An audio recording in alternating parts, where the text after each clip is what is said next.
Eu quero agora apresentá-lo a vocês oficialmente. Jorge Videira é pastor, professor, escritor, pesquisador e mestre. Claro que isso tudo é um currículo bem sucinto, não é? É graduado em teologia e arqueologia pela Universidade Hebraica de Jerusalém, é pós-graduado em história de Israel, tem mestrado em ciência da religião e também é membro da Academia Brasileira de Teologia e Letras. Então, nós estamos aqui diante de uma pessoa muito especial, muito capacitada, não é? E para mim é um prazer muito grande, pastor Videira, estar com o irmão aqui nessa live. Olha, eu estou muito feliz nessa noite e eu tenho certeza que nós iremos conhecer muitas coisas novas, não é? Que não sabemos acerca da história de Israel, acerca do cumprimento de algumas profecias, né? Que estão sendo cumpridas em nossos dias e nesses tempos difíceis que estamos atravessando. Pois bem, nós iremos realizar essa live baseada num tema, né? Essa live será baseada num tema, e o tema é o seguinte: o que podemos esperar do período pós-pandemia em relação a Israel e a igreja? Esse é o tema que estaremos desenvolvendo. O pastor Videira, ele é que vai lecionar nesta noite para nós, não é? Eu estarei apenas funcionando aqui como um mediador. E eu vou fazer algumas perguntas, olha, perguntas profundas para ele, e com certeza ele vai nos responder com muita ciência e com muita sabedoria. Ok? Muito bem, pastor Videira. Tudo bem? Tranquilo? Graças a Deus, tudo bem. Eu quero falar da minha honra de estar participando de uma live sua. Tenho muito carinho por você e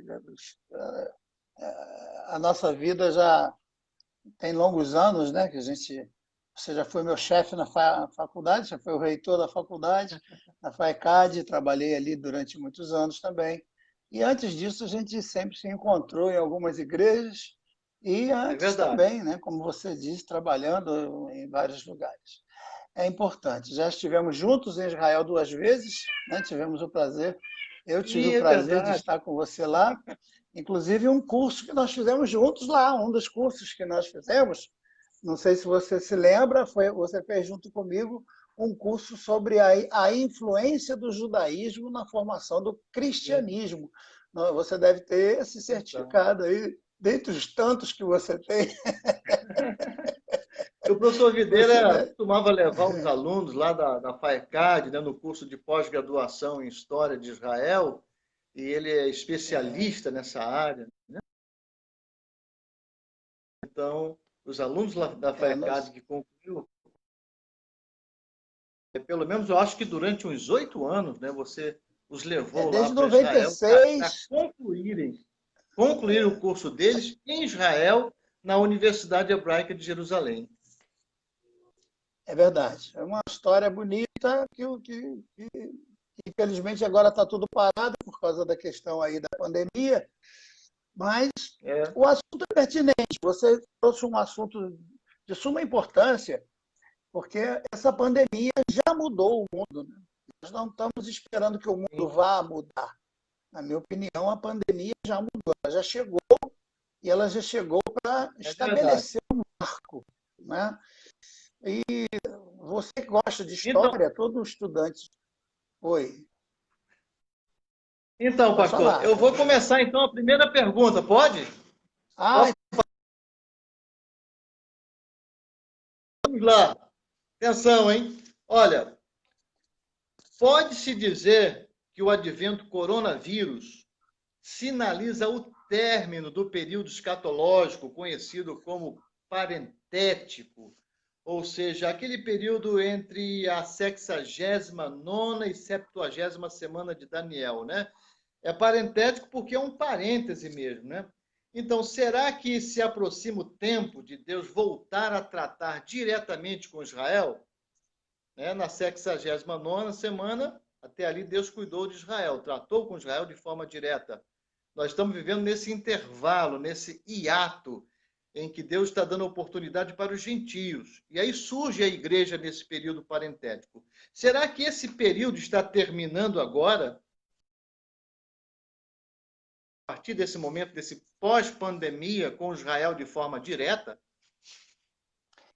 É uma pergunta interessante. Você já estabeleceu a questão aí desse período parentético, e esse é um pensamento dos pré-tribulacionistas e pré-milenistas, né? Que é a nossa linha de pensamento mais seguida. Você e eu e a maioria dos assembleianos somos pré-tribulacionistas.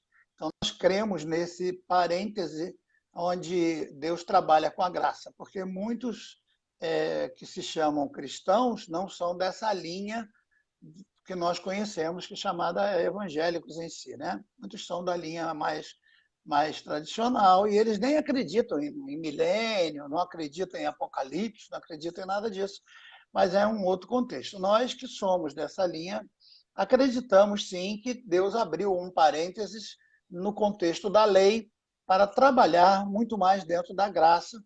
Não que não houvesse graça antes, porque você vê que Davi tinha um conta-gotas da graça sobre a cabeça dele, né? A Sansão era o Espírito Santo que enchia ele de toda aquela força que ele tinha. E depois dos momentos comuns, ele era um cidadão comum, mas quando ele estava cheio do Espírito, era um conta-gotas na cabeça, então ele ficava cheio do Espírito. Agora, em relação à pandemia, meu querido mestre pastor Tuller, a gente tem que ter um olhar muito crítico, porque todo teólogo verdadeiro é crítico e todo historiador é mais crítico ainda, né? Verdade. Porque a gente tem que olhar para essa pandemia não com o olhar agitado de uma coisa que já é a marca da besta que vem por aí, já é o anticristo tomando posse. É lógico que a pandemia é um grande sinal, mas ela faz parte de um pacote, né? Porque a pandemia só será sinal se ela estiver acoplada a este pacote de profecias que precisam se unir. A própria Bíblia diz que é como a criança que está, é como a mãe que está para dar à luz. Então, os espasmos vão se reduzindo, o tempo entre as contrações vão se reduzindo, né? A dor vai aumentando, aí até que, de repente, a criança nasce. Então, a pandemia só, a gente não tem como, porque, por exemplo, se você olhar um pouquinho para a história, lá no século XIV nós tivemos a peste bubônica. A peste bubônica matou 200 milhões de pessoas, né? E não teve nada a ver com a vinda de Jesus, nem com a vida do Messias, nem podia, que Israel nem existia. A varíola, por exemplo, ela, lá pelo século XV, depois, aliás, a varíola é uma das doenças mais antigas da história. Há indícios de que ela tenha matado Ramsés II, para você ter uma ideia. Não sei se você já estudou sobre isso. Então, a varíola é uma doença que tem 3.000 anos e ela matou pessoas importantes. Além de Ramsés II, matou Maria II da Inglaterra, matou Luís XV da França. E em 1980 ela fez um arraso em todo o contexto aí né, em 1980, perdão. A cólera também foi uma grande epidemia em 1817, né? E no Haiti, por exemplo, mais de 40 mil pessoas morreram. A gripe espanhola, você não é nascido suficiente, mas como historiador que você também sabe que foi uma gripe terrível, que tem um vírus bem parecido. O aspecto do vírus atual é bem parecido com o do coronavírus, né? E também ele obrigava as pessoas a andar de máscara e tal. E aconteceu lá por volta de 1918. Ela recebe o nome de espanhola, embora tenha começado nos Estados Unidos e não na China, como a gente ouve muita gente falando, né, que a China, mas a gripe espanhola, por exemplo, começou nos Estados Unidos. A gripe suína, que é interessante, que veio do México, né? Então, veja, a espanhola veio dos Estados Unidos, embora fosse a Espanha que botou a boca no trombone e acabou ficando gripe espanhola, porque a Espanha que dedurou tudo. E a suína também, que matou mais de 20 mil pessoas, também é uma coisa terrível. E agora a gente está tendo aí o coronavírus, cujos números não estão muito claros, porque você vê que há muita questão política envolvida nessa questão Sim. de realidade em relação aos números do que realmente isso tenha matado. É lógico que as profecias bíblicas apontam para um tipo de acontecimento como esse sendo sinal. Então, vírus, pestes, pragas, mas tem que vir acompanhado de algumas coisas. Esse tufão que aconteceu agora, essa semana, no sul do país, junto com o grande terremoto que aconteceu, né, na Europa, no começo do mês passado. Opa, então essas coisas juntas, essas sim podem ser sinais. Junto, tudo acontecendo junto, Sim. porque quando Jesus falou, ele se referiu a um pool de coisas que aconteceriam ao mesmo tempo. Então, Essas coisas começarem a acontecer, né? é, sim, então eu não posso olhar simplesmente para a pandemia e já dizer, não, agora acabou o terreno, a igreja vai ser arrebatada e Deus começa a tratar a partir de agora com Israel. Eu fico um pouco receoso de afirmar isso aí. Mas que essa Tá certo. pandemia ela já mudou o quadro da história, mudou. Nós vamos Sim. ter duas histórias, a história antes da pandemia e a história depois da pandemia. Porque você vê, até agora não tem vacina. Então as Uhum. pessoas já estão. É um fato social de suma importância, porque mudou o jeito de se vestir das pessoas, o jeito de se comportar, andar de máscara. Né? Então aconteceu no mundo inteiro. Você olha para as cidades do mundo inteiro, você vê as pessoas andando de máscara, as pessoas se isolando.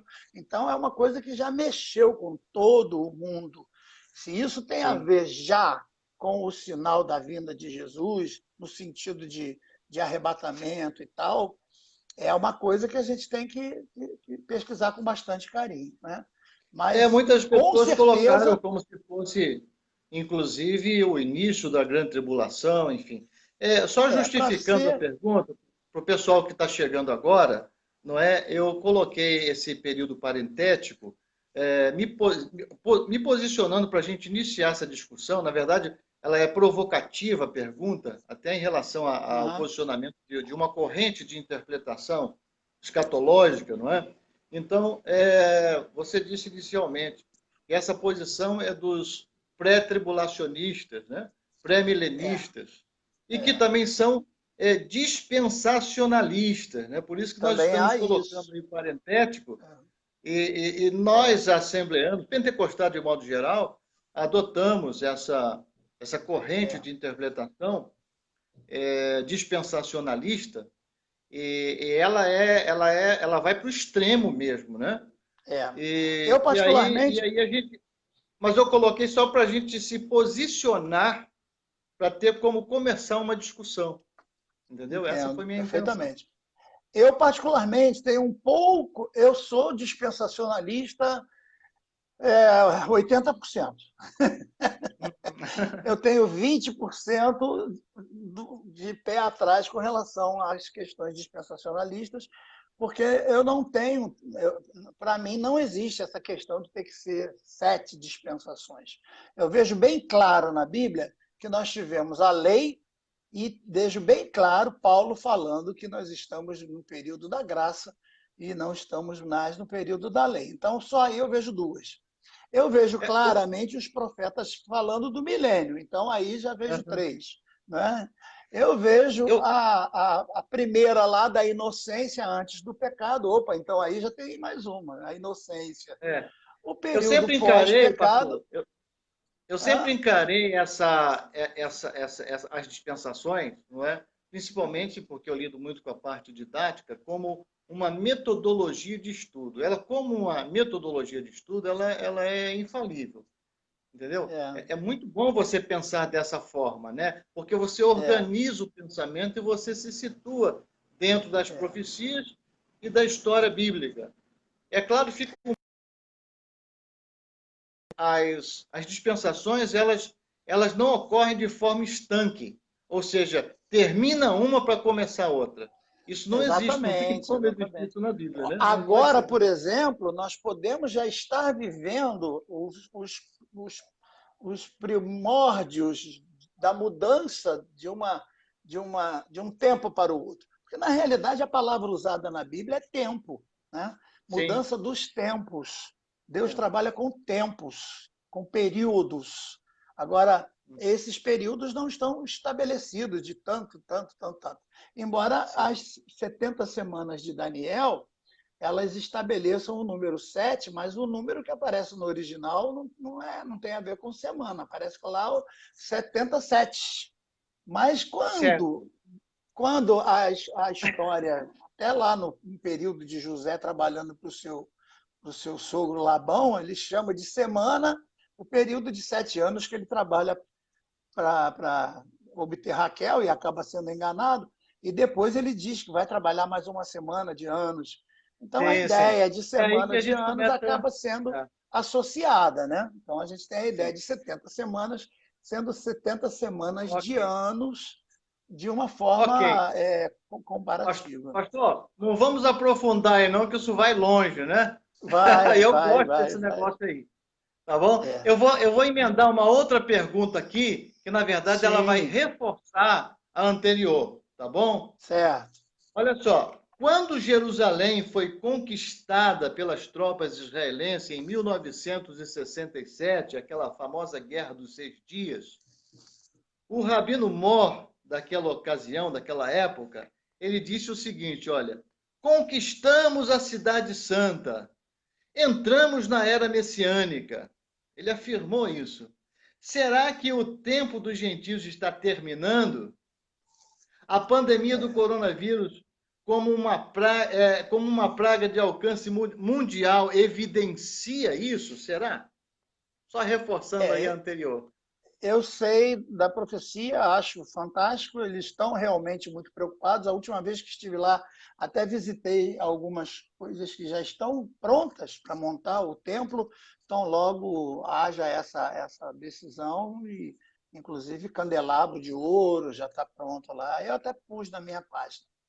Entretanto, algumas coisas precisam acontecer para o anticristo vir. Ainda não existe hoje um ambiente próprio para um líder mundial tomar conta do mundo. Ainda não existe.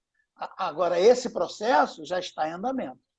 A gente Uhum. tem a nítida ideia de que hoje, através da internet, você vê, você está na sua casa e nós temos aqui amigos, né, vendo a gente de Sim, vários lugares. O meu genro, por é, exemplo, está nos vendo lá da Praça Seca, tem gente aqui nos vendo de vários outros lugares. E vários estados, cidades, como alguém poderia imaginar o que nós estamos fazendo aqui hoje, lá na época de João, por exemplo? Quando João diz que através de uma imagem toda a terra seria controlada, né? Porque a palavra que João uhum. usa lá é ícone.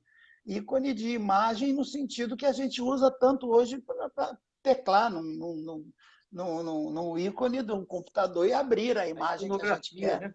o É. programa e tal. E hoje, com a internet, a gente tem já essa ideia de como, por exemplo, Jesus poderia vir, sendo a Terra redonda, e todo mundo ver ao mesmo tempo, Consegui ver. Sim. pode ser através da internet, coisa que não existia naquela época. Então, os tempos eles precisam se cumprir em certas coisas. Jerusalém, por exemplo, mas o Rabino, quando ele pronunciou, na Guerra de 67, Israel tomou Jerusalém. Mas Uhum. essa medida de Israel em tomar Jerusalém, ela não foi aceita pela ONU. Essa Uhum. situação Sim. de posse, né? Porque quando Ben Gurion assinou lá o tratado, que na realidade foi em setembro de 1947, depois, em novembro, teve o edital estabelecido, e a posse, então, realmente ficou para 14 de maio, né, quando Ben Gurion, né, assinou lá a proclamação do Estado de Israel. E nesse mesmo dia seria também a proclamação da Jordânia como sendo um Estado é, é, para a religião muçulmana. Vocês não Sim. podem esquecer que, na realidade, a decisão da ONU foi para dar um Estado judeu e um Estado palestino, que seria a Jordânia. Só que, praticamente 12 horas depois da declaração de posse de 1948, explodiu a chamada Guerra da Libertação, e aí a Guerra da Independência, e logo depois vem em Várias outras. 58 o Egito com as guerras de Gamal Abdel Nasser e tudo. Então, essa guerra de 67, chamada Israel toma posse de Jerusalém, mas contra a decisão da ONU. Então, hoje, Sim. Israel tem uma posse, mas ela não é a dona realmente de fato, ela é de direito, ela é de fato, né? Mas ela ainda não é dona de direito. E Zacarias, na sua profecia, principalmente no capítulo 14, ele diz que a cidade seria rachada ao meio. Metade ficaria para os gentios e metade ficaria para Israel. Então, tudo isso vai ter que ser feito dentro de um acordo, né? E agora, o que a gente está vendo a partir de 1948, esse movimento que começou no primeiro século, no início do século XIX para cá, o movimento sionista, né? Cada vez mais grupos indo para Israel, voltando para Israel, e a declaração agora daquele rabino, esqueci o nome dele, que declarou que todos os judeus devem voltar para Israel o mais depressa possível. Então, esse movimento ele está crescendo muito mesmo, demonstrando que Israel já está se preparando para receber o que eles vão chamar de Messias, que, na realidade, nós sabemos que não será o verdadeiro Messias. Mas eu acredito que ainda leva um tempo para essa vinda de Jesus em glória. Em glória.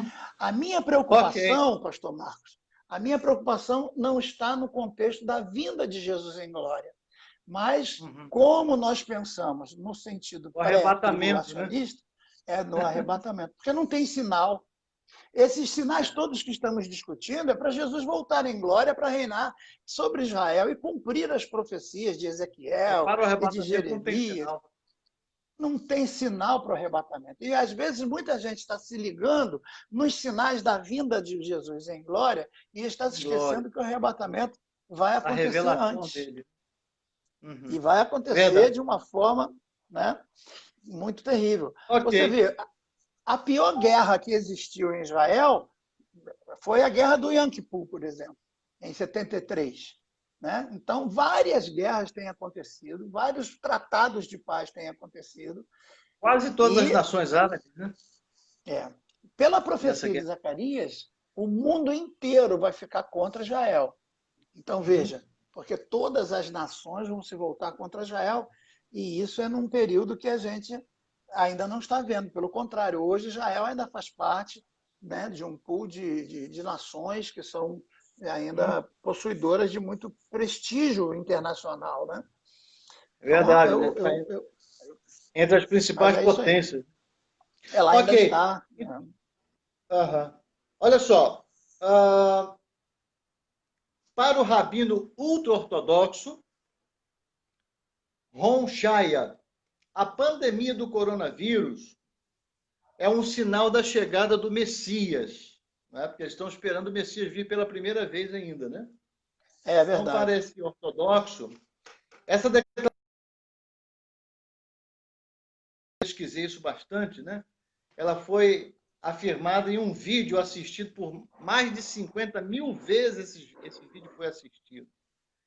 Em que outro momento da história, um acontecimento mundial foi visto como cumprimento da chegada do Messias para os judeus que a gente chama de ultra-religiosos? Em que outra época da história isso aconteceu como agora? Nunca houve. Nunca houve, Alguns indícios aconteceram. Por exemplo, muita gente achou que Hitler era um anticristo, entendeu? Que estava matando o judeu. Mas em que contexto, se Israel não existia? Embora ele matasse o judeu, mas ele não estava lutando contra Israel, contra Jerusalém. Então, as profecias não batiam. Era necessário que o século XX chegasse. O século XX foi o século mais profecias. Por isso que a palavra de Jesus, lá de Lucas, eu queria que você me desse tempo para eu ler rapidinho, até preparei aqui Sim, fique à vontade, um pastor. texto que diz Fique à assim, vontade. olha, Lucas 21, verso 28. Ora, quando estas coisas começarem a acontecer, olhai para cima, porque a vossa redenção está próxima. E disse, olhai para a figueira, se referindo a quê? Figueira é o símbolo de Israel. Ele havia amaldiçoado a figueira, e a figueira murchou. E no dia seguinte, os discípulos ficaram impressionados. Caramba, murchou. Aí ele diz, agora vocês fiquem olhando, fiquem atentos, porque quando essa figueira começar a brotar, aí vocês devem levantar as vossas cabeças, porque a vossa redenção está próxima. Veja que ali ele está falando para Israel e também está falando para a igreja, para levantar a cabeça, a redenção está próxima para a igreja. E a figueira que vai criar raízes é Israel. Então, em 70 depois de Jesus, Israel é destruída. E ela só volta a ser nação no século XX. E é o século XX que é o século da ciência, da tecnologia, que o homem vai à lua, do computador, dessa tecnologia que nós temos hoje do celular, tudo no século XX. O século XX é o símbolo de todo o contexto de uma mudança de uma era. Estamos já numa nova era, pastor Túlio. Veja, a Sim. energia nuclear, pensa nisso. Quem imaginaria a energia nuclear? A descoberta de que, através de um átomo, a energia poderia ser tão extraordinariamente grande. E hoje os países que conseguem mandar no mundo são os que dominam a energia nuclear, e Israel é um deles. É Essa é a verdade. verdade, né? Eu não sei se você se lembra, muita gente disse que o Enéas, aquele que se candidatava para Uhum. presidente, dizia: meu nome é Enéas, porque ele não tinha tempo. Ele era a favor de que o Brasil tinha que investir em bomba atômica, e todo mundo achava que ele era louco, né? Mas a ideia dele, o pensamento dele, tinha uma certa razão, porque ele dizia que no século vindouro, que é esse que estamos agora, é o 21, a nação que tivesse o controle nuclear teria voz dentre todas Sim, as outras. Né? é E hoje verdade. quem manda no mundo? Pensa só. E por que, que ninguém mexe com Israel? Israel está lá, é um paísinho que cabe entre São Paulo e Rio de Janeiro. Você andou comigo lá, você foi no Egito, e nós fomos lá em cima. Olha só, você entrou comigo lá em Aiva, lá Uhum. no Golfo de Aqaba, entramos por ali, subimos e fomos até a fronteira da Síria, lá no Monte Hermon, tu lembra disso? É tudo São muito pequeno. 400 e poucos quilômetros, cabe dentro na estrada Rio-São Paulo. Israel toda cabe dentro da estrada Rio-São Paulo. E como é que ninguém tira aquele país de lá? Por causa do controle atômico, da bomba atômica. Então, esses Verdade. dados todos, essa capacidade toda, se cumpriu no século XX. Eu diria, então, que esse coronavírus, ele é, sim, uma grande demonstração de que já estamos mudando de era. Você vê as questões aí já se unindo, países já se unindo, né? Se unindo com relação ao Oriente. Se houver da China com relação à Rússia, Estados Unidos com relação a isso, você vai perceber que quem é que vai ficar no meio dessa batalha toda é Israel. É Israel. Israel. É, eu, E eu, isso eu aí fiquei é de realmente suma importância. espantado, rapaz, quando nós estivemos lá lá de cima, né? E contemplamos o vale no Armagedon. Aquilo tudo, um cenário pronto, não é, para Então, reunir realmente grandes exércitos mais de ali, 1 milhão de soldados. Que lugar teria a condição de que reunir lugar mais de teria? 1 milhão de soldados? Né? E soldados por quê? Porque, veja só, aí é que está a ideia. Quer destruir Israel? Aperta uma bomba, explode tudo lá. Mas acontece que a visão que muita gente tem e não compreende é que Israel não é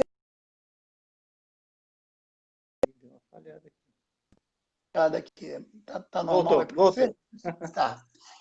Israel, 30% que mora em Israel pertence à fé judaica. 30% que mora em Israel, é israelense, pertence à fé muçulmana. Uhum. 30% pertence à fé cristã. E esses outros 10% há outras religiões. Então, quando a gente diz Israel, é todo mundo judeu? Não, não, não. Judeu Não. hoje é a religião. O morador de Israel, quem nasce em Israel, é israelense. E ele não é forçosamente judeu. Ele pode ser, Os sim, judeus um ortodoxos, árabe uma com, minoria com muito íntima. pensamento muçulmano, sim, ele pode ser um muçulmano e ter cidadania e lutar pela defesa de Israel. É fantástico, porque uma das pesquisas que eu fiz lá foi no Exército. Então, eu separei alguns soldados do Exército. Então, eu pedi a ajuda lá, lógico, né, das pessoas de lá, Uhum. e eles escolheram 10 soldados, 5 rapazes e 5 moças, que fossem judeus. E 10 rapazes, 5, você sabe que o homem serve 3 anos e a mulher serve 2 anos e é obrigatório servir o exército lá, né? Sim. Que fossem árabes. E eles, o pensamento deles é defender a pátria. No exército de Israel não existe religião. E você andou comigo no meio do comércio de lá, você vê que também não tem religião. O que o comércio quer é ganhar dinheiro, é negociar, não é? Quem está querendo fazer o monopólio da guerra são os interesses de fora. Aquele porto, por exemplo, que você viu ali, é o porto mais importante, o porto de Haifa, por exemplo. Jaifa. Você vê que os grandes transatlânticos modernos já não passam mais pelo canal de Suez. Então, o que, Uhum. que acontece? Os navios menores passam com toda a mercadoria, precisam desembarcar essa mercadoria no porto de Haifa. Oh meu Deus, trabalhadores do navio, como é que dá o nome? Os marinheiros descem para Marinheiro. aproveitar a noite na cidade, então o comércio, né, ganha com isso, para que essa mercadoria seja reembarcada nos grandes transatlânticos para vir trazendo todo esse material para a Europa.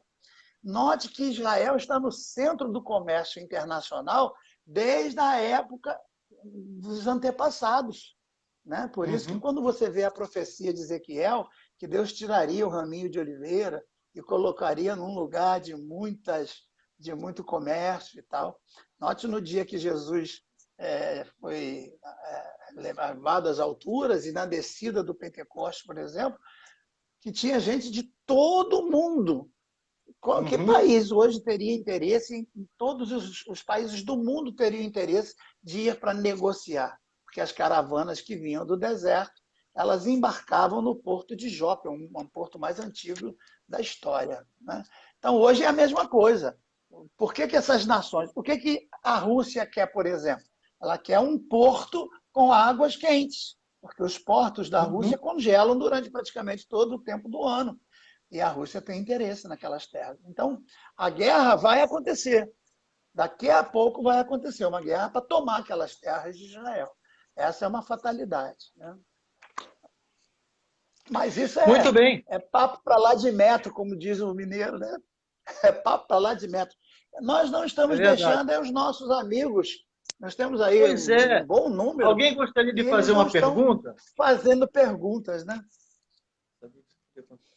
Dentro desse conceito, alguém gostaria de colocar alguma.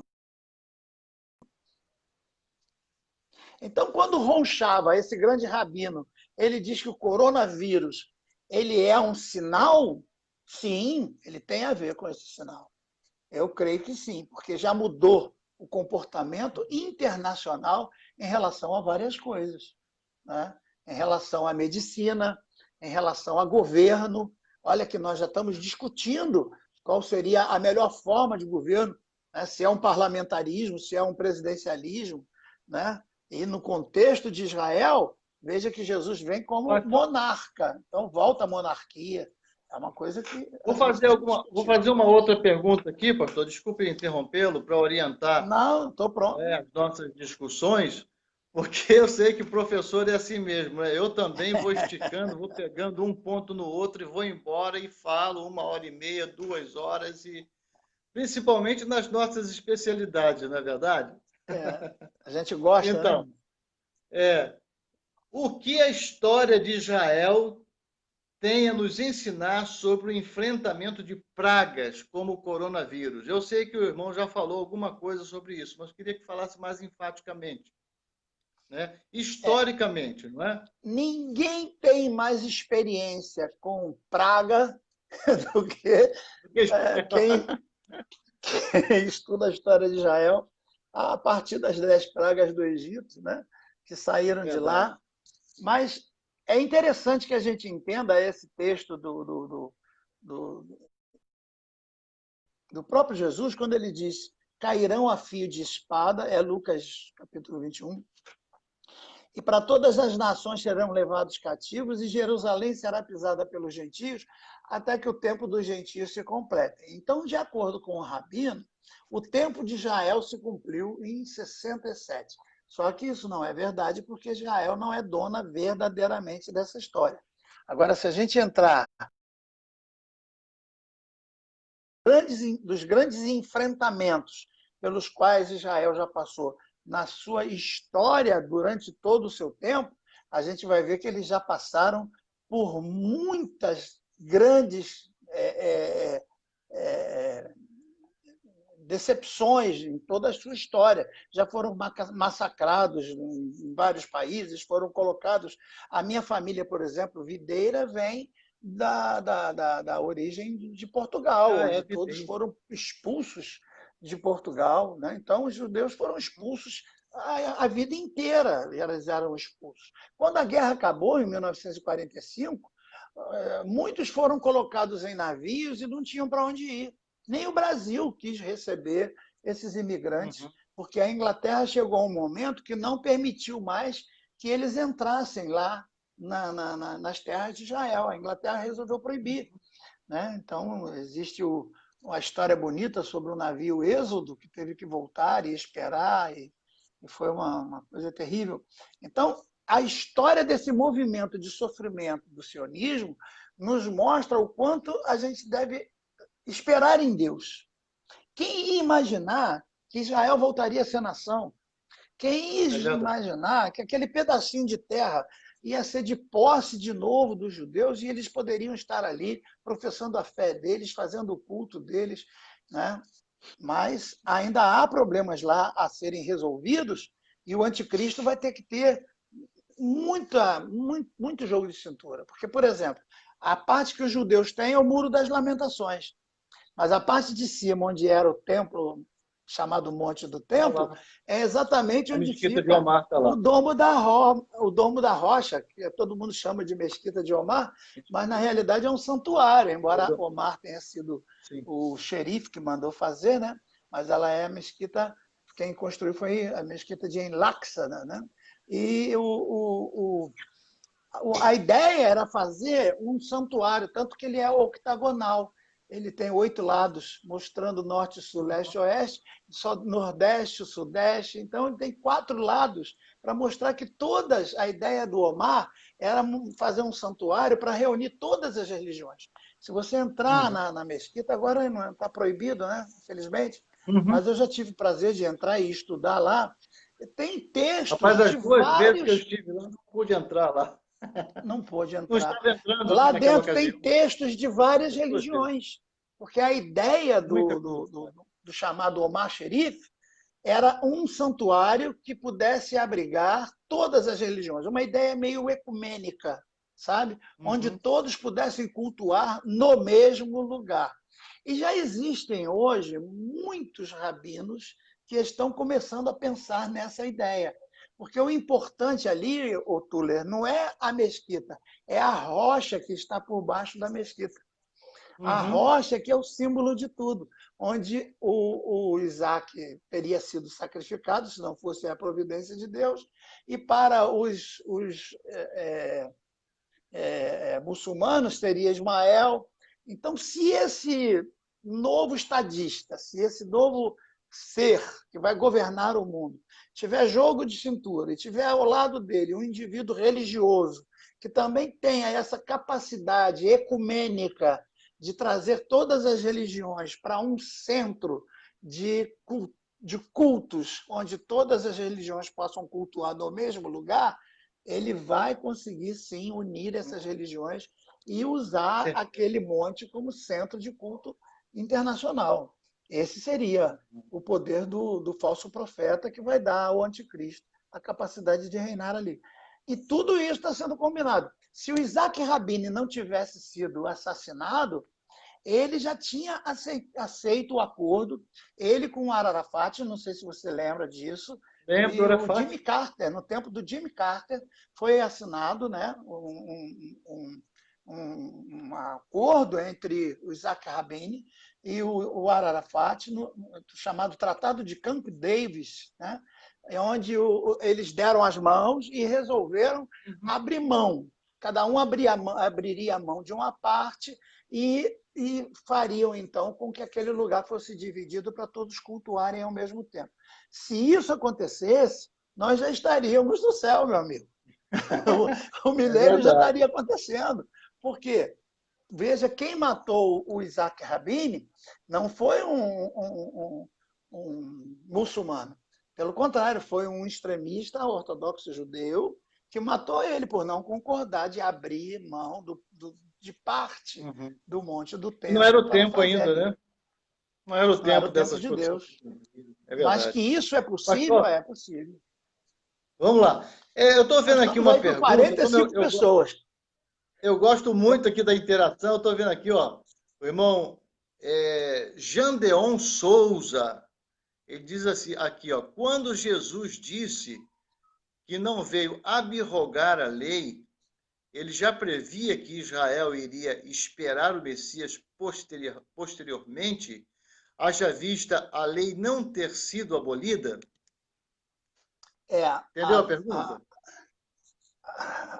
O princípio falhou um pouquinho. Dá para você ler um pouco? Lê de Tá, novo, eu vou não ler entendi aqui, o princípio. vou ler aqui novamente. É que tem que ter maior cuidado, senão perde. Que não veio abrogar a lei, ele já previa que Israel iria esperar o Messias posteriormente, haja vista a lei não ter sido abolida? Eu não creio bem que Jesus tenha pensado nisso. Porque quando você vê o comportamento de Jesus em relação à pregação do Evangelho, ele sempre manda os discípulos pregarem o reino. É chegado o reino de Deus. Jesus se Sim. apresentou como Messias e foi apresentado por João Batista como o Cordeiro de Deus que tira o pecado do mundo, mas como o Messias, o filho de Davi que reinaria.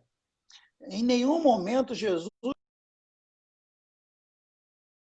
evangelho que não fosse do reino. Mas os seus não o receberam. Por isso que o próprio João escreve, dizendo ele veio para os seus e os seus não o receberam. Veja o detalhe dele na primeira comissão. Ele não e preguem, mas só aos judeus. Não preguem aos gentios, não preguem aos samaritanos, preguem só aos judeus. É chegado o reino de Deus. Então, a ideia era implantar o reino, mas se ele já sabia, lógico, né, na sua condição divina, mas como homem em si, acredito que não. Mas eu queria salientar aí, Marcos, a Assembleia de Deus que está com a gente de Coluna Mayunçu. Coluna Mayunçu, tá vendo? Você está visualizando? Está dando a paz do Não, Senhor, é muita gente. Nós já tivemos aqui mais de 50 pessoas aqui, ó. porque eles não são do Brasil. Eles não Aham. são. Essa Assembleia de Deus é de fora do Brasil. Então, por pessoas de fora do Brasil nesse momento. Entendeu? Então, tem gente aqui nos Sim. vendo que é de outro Olha, tem país. aqui um do lugar que eu tive, rapaz, mas muito longe mesmo, no interior do Maranhão, Cururupu. Já ouviu falar em Cururupu? Cururupu, já ouvi falar. Cururupu é lá no interior do Maranhão e fica a cidade onde nós lançamos os nossos foguetes. Como é que chama aquele lugar lá? Ah, lá Onde tem a plataforma de lançamento de foguetes, fica bem pertinho lá. eu sei, eu Esqueci o nome não daquela consigo cidade. lembrar. É. Mas Pois é, rapaz, seria gente de legal que muito cada um. longe aí nos assistindo. Que bênção, não é?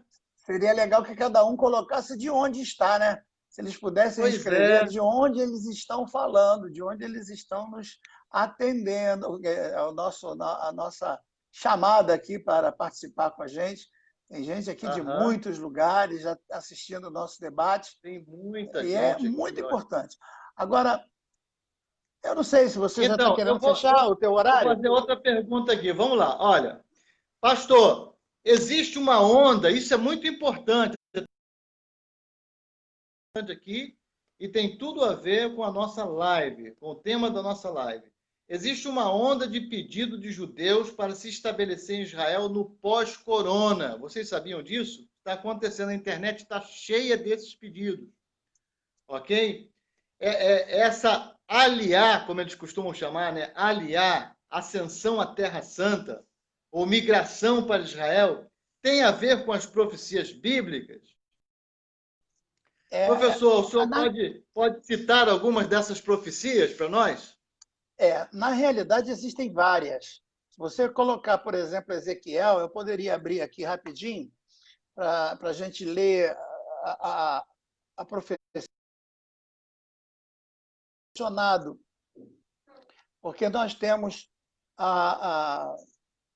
oh, meu Deus, cadê? Eu separei aqui para ler com você uma profecia na sua íntegra, onde até o nome de Davi é citado. É fantástico. Mas eu acabei abrindo aqui em outro lugar. Deixa eu voltar para Ezequiel, que eu estou com a minha Bíblia aberta aqui no... Mas tem a ver com as profecias bíblicas, né, pastor? Tudo, tem tudo a ver com as profecias logo no bíblicas. Pós-pandemia, que eles chamam de aliar, essa migração, essa ascensão. Porque, na realidade, a aliar é a continuação do movimento sionista. É a continuação do movimento sionista. É verdade. Mas justamente olha só, nesse momento... Olha o que o texto diz. Ezequiel 37, 21 em diante. Ezequiel 37, 21 em diante. Esse é um texto que me deixa assim de cabelo em pé, os poucos que eu ainda tenho. Porque diz assim, e disse-lhes, versículo 21, assim diz o Senhor Deus, eis que tornarei os filhos de Israel de dentre os gentios, para onde eles foram, e os congregarei de todas as partes, e os levarei à sua própria terra. E deles farei uma grande nação nos montes de Israel, e um rei será rei sobre todos eles. Por isso que eu estou falando aqui com relação à monarquia, essa discussão que está tendo hoje, sistema parlamentarista, sistema presidencialista, vamos ter um estadista maior. Então, a ideia de ter um rei em vez de ser um presidente, né? Um imperador, quem sabe, pela Bíblia aqui. Versículo 22, e deles farei uma só nação nos montes de Israel, e um rei será rei sobre todos eles, e nunca mais serão duas nações, e nunca mais para o futuro se dividirão. Nunca mais se contaminarão com seus ídolos, nem nunca mais se contaminarão com as suas abominações. E eu os livrarei de que pecaram, e os purificarei. Assim eles serão o meu povo, e eu serei o seu Deus. E olha o que ele diz no 24, é esse que eu fico arrepiado. Ele diz, será rei sobre eles, e todos eles terão um só pastor, e andarão nos meus juízos, e guardarão os meus estatutos. Isso é Ezequiel profetizando 550 anos antes de Jesus. Veja, maravilha. 550 antes de Jesus, 150 depois de Davi. Quando ele está citando Davi, ele sabia que Davi já estava morto há 450 anos. E ele cita aqui que Davi vai reinar. É lógico que tem que ser alguém da herança de Davi. Por isso que quando Jesus é aclamado rei dos reis e filho de Davi, responde uma outra pergunta. E quando eu coloquei o anúncio que a gente ia discutir isso aqui na live, alguém disse assim, pastor, da onde virá o anticristo? Da tribo de Dan? Da tribo de não sei o quê? Eu disse, olha, meu filho, para ele ser reconhecido como filho de Davi, ele tem que ser judeu. Ele tem que ser da tribo de Judá. Né? Ele tem que ser da tribo de Judá. Para que ele seja reconhecido. Né? Verdade. Pastor, veja que profecia fantástica, né? Demais, demais, demais. Com o fim do coronavírus em Israel, o governo já pensa em reabrir a nação para o turismo no próximo verão. Olha só, pessoal, isso é importante, hein? Tomara, né? Ok? O senhor já levou centenas de estudantes concluintes do curso de História de Israel, não é? Para Israel. Há planos para o próximo ano? A É, gente tem conversado sobre isso, né? interessante que essa semana eu recebi um Eu já e-mail fui 2 vezes, hein? eu recebi um e-mail do Instituto Muriá e eles estão refazendo exatamente isso. Eles estão refazendo as parcerias. Lembra quando você era o reitor da FECAD e a gente fez Uhum. uma proposta de parceria? Eles guardaram Foi. isso e eles querem uma faculdade que seja reconhecida pelo MEC, como é o nosso caso, né? Para fazer uma parceria para que o nosso diploma fosse convalidado lá e os diplomas deles fossem convalidados aqui. Porque isso não era permitido no antigo regime do governo anterior. Mas esse novo governo, ele abriu essa portabilidade, não, como é que dá o nome? Essa parceria com Israel. Parceria. Né? Então, esse novo governo trouxe essa facilitação do MEC reconhecer os cursos que são feitos em Israel. E a instituição de ensino de lá reconheceu os cursos brasileiros também, o que antes não existia. O Brasil era impedido de reconhecer os cursos de lá. Muita gente vai querer fazer, sim, visitas a Israel. Eu só não vejo, não Então, sei se pessoal, esses começa a teus. se preparar, porque Pastor Videira, em breve, uma Eu nova espero que eu tenha caravana para saúde, né? Israel. Quem Nós estamos, sabe em 2021, não é? estamos montando uma ideia aí, um pensamento e uma parceria, mas eu preciso que seja uma coisa como era antes, com Uhum. fundamentação, para que os alunos recebam o certificado com apoio, né? Conforme foi no teu Os tempo alunos na FACAD. concluíam o curso de É, pós-graduação lá em Israel, na é. Universidade Hebraica de Não para ser Jerusalém, e como alguém está recebiam o fazendo por certificado aí. de Tem lá. gente fazendo por aí, vai lá, faz um cursinho qualquer, e aqui não tem Uhum. reconhecimento de nada. Não é como o que a gente fazia. No nosso caso, a FAECAD era que dava o apoio total, né? Então, a Sim, gente precisa verdade. de uma faculdade que aceite essa proposta, e a Federação Israelita está aberta para essa ideia também, de ter uma parceria, né? Porque Quem sabe com esse a novo Facetan governo, pode fazer isso, né? é uma boa ideia. Você que trabalha A gente lá, que vai tem conversar amizade aí com o com o pessoal pessoal, da Facetan para ver se a gente consegue fazer essa é, parceria para levarmos os alunos é, lá em Israel ano que vem, é. né? Porque lá o curso da pós-graduação para eles lá não precisa de carga mínima de hora. Aqui no Brasil tem, né? 360 horas, é isso? Você que foi líder lá? É 360 horas. 360 horas, né? Lá não, 360, é. porque quando você vai para lá, você estuda de manhã, de tarde, de noite, como você viu lá, né? E você estuda o Uhum. tempo todo, você está no O país tempo da todo. pessoa. Precisa. Então não tem. Aí conta todo esse horário para poder contar como hora aula. Aí a gente Sim. teria que ver qual é o novo sistema desse novo MEC, como é que vai ficar para a gente fazer uma coisa bonita para os alunos, né? Ok. Tá certo, pastor. Pastor, eu vou fazer aqui Tem mais 2 perguntas só aqui para a gente terminar. Tá Atenção, bom. pessoal, permaneçam aí, ok? Permaneçam conosco. Tem mais 2 perguntinhas aqui nessa live. Qual o principal ou os principais episódios? O principal episódio, se for um, ou os principais episódios da milenária história de Israel que o senhor, como mestre experiente nessa matéria, tem grande apreço. Pode Não nos dar uma entendi, me palhinha aí perdoe. rapidinho sobre a melhor parte da história de Israel, que o senhor tem grande apreço por ela. Nos dá uma palhinha aí rapidinho. É o Holocausto.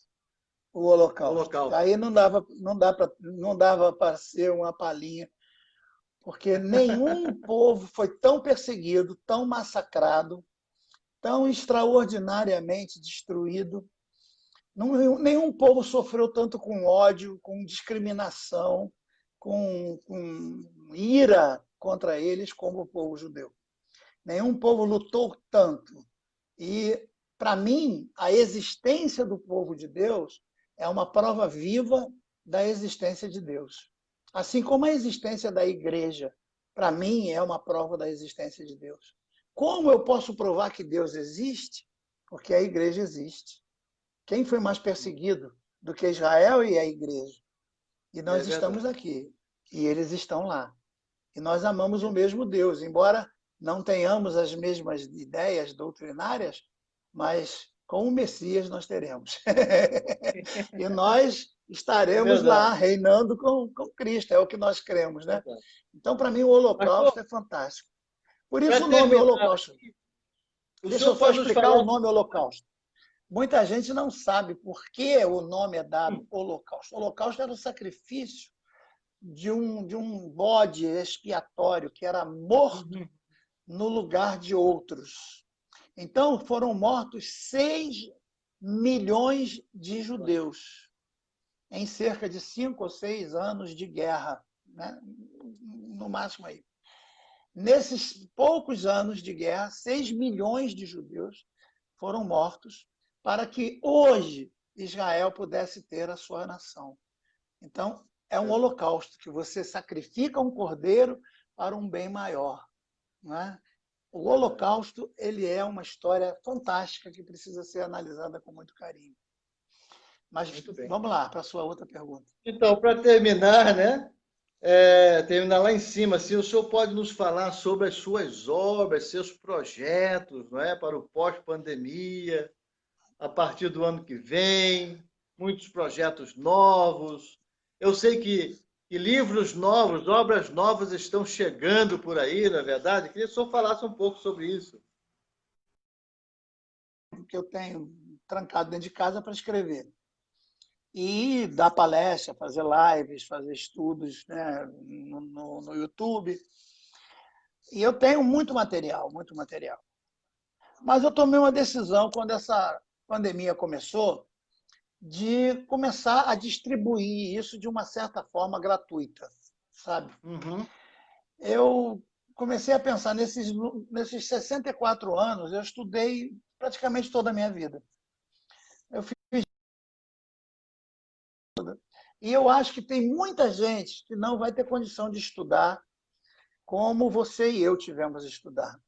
Porque nós tivemos currículos estabelecidos, com supervisão. Né? Você, por exemplo, luta muito para que o currículo seja, né? Para que haja uma grade estabelecida, para que o corpo docente que deu uma aula seja um corpo docente adequado. Você luta muito por isso. Eu vejo que a sua luta é por isso. Mas eu penso naquele povo que não tem condição, às vezes, de comprar um livro.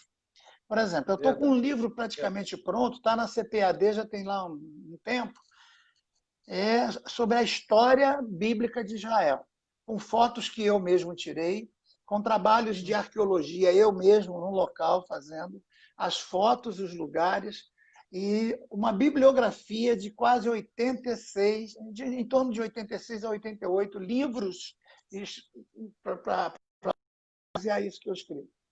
Esse livro, para ser editado, com páginas de fotos e tudo, vai ficar muito caro. E qual é o membro da igreja hoje que teria condição? Então, o que eu estou pensando, Marcos, querido Marcos, né, meu amigo, é colocar isso de graça para o povo, sabe? Estou pensando em abrir um jeito aí e começar a botar isso no Facebook, pessoal, olha que bênção abrir aí, uma plataforma e começar, por exemplo, o camarada que se matriculou no curso, ele leva a apostila de graça. Eu já tenho feito isso na minha página, a Bíblia Tem Resposta. Quem assiste às aulas de escatologia ganha a apostila de escatologia de graça. Quem assiste às aulas de hermenêutica ganha a apostila de hermenêutica de graça. E então, esse curso é no YouTube, através de vídeos? É no YouTube, né? Não, esse que eu estou colocando, as apostilas, é na minha página, a Bíblia Tem Resposta. E o outro, não é um site, é uma página. E no meu canal, no YouTube, eu estou colocando curso de liderança, por exemplo. Então, eu tenho um livro completo de liderança pastoral, que eu saio, já dei esse estudo por muitos lugares, e eu transformei em apostila, e eu estou liberando para todo mundo que fizer o curso. Então, eu vou fazer em 10 aulas. Então, quem provar para mim que participou das 10 aulas vai receber a apostila de graça. Você está entendendo? Porque se eu fosse colocar isso numa editora, Tuller, pensa só, você é um escritor que vive de muitos anos publicando. O que você ganha como autor não daria para você viver. Dá para você projetar seu nome, dá para você ficar conhecido, né? Então, projetar o nome é muito importante para alguém que precisa desse tipo de trabalho, de estar sempre aqui, ali e tal. Mas eu já sou um velho aposentado, sabe? Que velho. já tenho tudo que eu Tem queria nada velho aí ter. não, rapaz. Não espero ganhar mais nada, nem muita coisa, não. Eu agora estou pensando em fazer isso, parcerias com lugares que eu possa dar o material, a gente preparar tudo direitinho, Olha aqui, a como se irmã, a fosse irmã dele está dizendo aqui, ó. A irmã dele está dizendo aqui do meu lado que, além disso aí, você quer brincar com os netos, né? Quer Também brincar com os tem isso, netinhos. né? Também tem isso. Eu quero aproveitar o meu tempo. Eu acho que eu já trabalhei, eu viajei muito, eu deixei a família, sabe? Então tá na hora agora de eu dar uma querer, falsa modéstia, você sabe, eu não preciso provar nada para ninguém, graças a Deus. Eu tenho já prontos 28 livros prontos no meu notebook aqui na minha frente. Aqui. Que Basta bênção, que chamar bênção, que bênção. uma editora e botar isso para correr. Só que a editora vai ganhar dinheiro e o livro vai chegar na mão do usuário lá com um valor que ele não consiga pagar. E eu dando isso, eu acho que eu vou estar servindo mais o reino de Deus. Então eu obrigo esse camarada a fazer um curso e ele vai ganhar um livro. Eu não sei se eu Pessoal, então consigo fiquem fazer atentos aí você aos entender. canais aí do Pastor Videira, não é? O YouTube, o Facebook, o Instagram e outros canais, a página dele, enfim, depois entre em contato com ele para vocês fazerem esse curso e terem direito a esses livros que são preciosidades, preciosidades. Tá bom? Pastor Videira, eu quero lhe agradecer por ter aceitado Eu o é que meu convite, agradeço. participar dessa Eu que live. agradeço. Olha, eu estou muito